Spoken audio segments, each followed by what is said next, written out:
කවුද අග්‍රාමාත්‍යතුමියට මේක හදලා දුන්නේ? ජාතික අධ්‍යාපන ආයතනය. ජාතික අධ්‍යාපන ආයතනයේ හදලා දෙන්න නම් මේ ඉතිහාස මේ විෂයන් පහ පොට්ටික ළමයට බර වැඩි නම් ඒ පොත් බෑග් එකකින් මේ ඉතිහාස පොත අඩු කරාම බර අඩු වෙනවායි කියලා නිර්දේශ කරේ කවුද?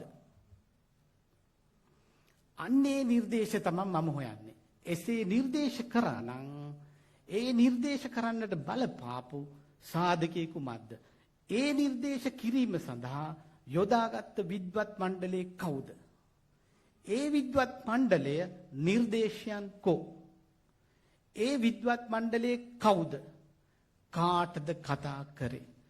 කොයි කාලයක් මේක පර්යේෂණයට ලක් කරාද මේ තරම් වේගෙන්?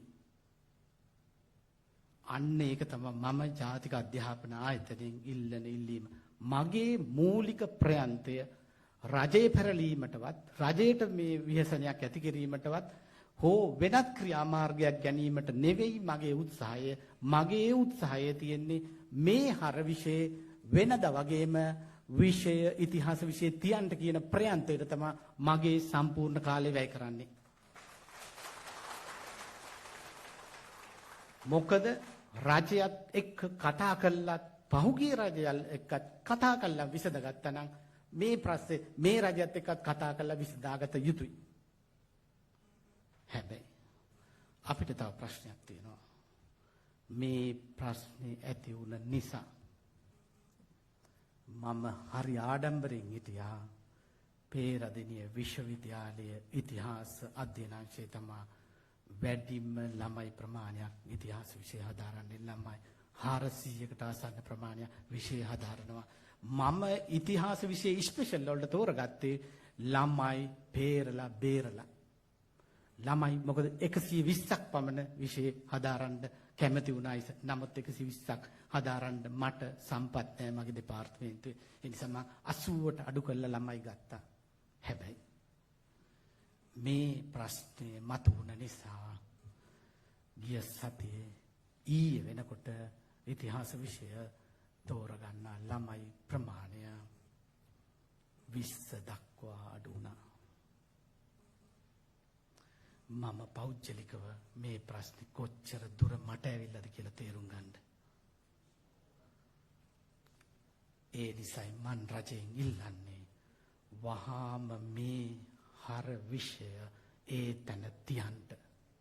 එසේ නොවුනොත් මගේ දෙපාර්තමේන්තුවේ මගේ ආචාර්යවරු 10 දෙනාට උගන්වන්නට ළමයි 10 දෙනෙක් නැති වෙයි. එහෙම වුණොත් අනාගතයේදී සීගිරිය විතරක් නෙවෙයි දළදා මාලිගාවත් පැහැදිලි කරන්නට ඉතිහාසඥයෙක් නැති වෙන්න පුළුවන්.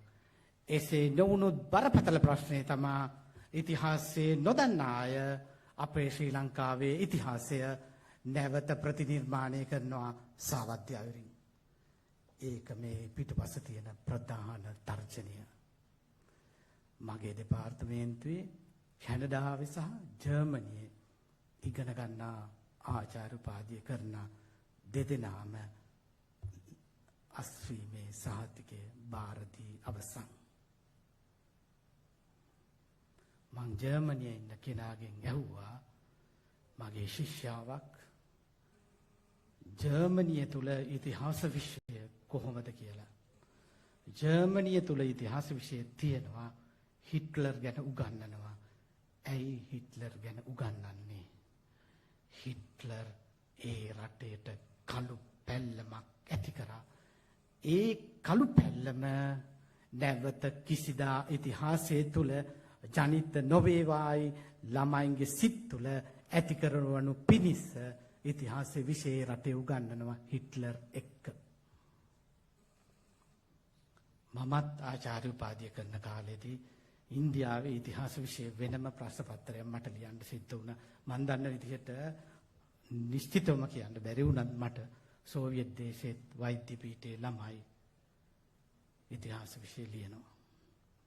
නිසා ඔබලායෙන් මං ඉල්ලා සිටින්නේ මේ ඉතිහාස විෂය නැවත වාරයක් අපි ස්පන්දනය කළ යුතු වෙනවා.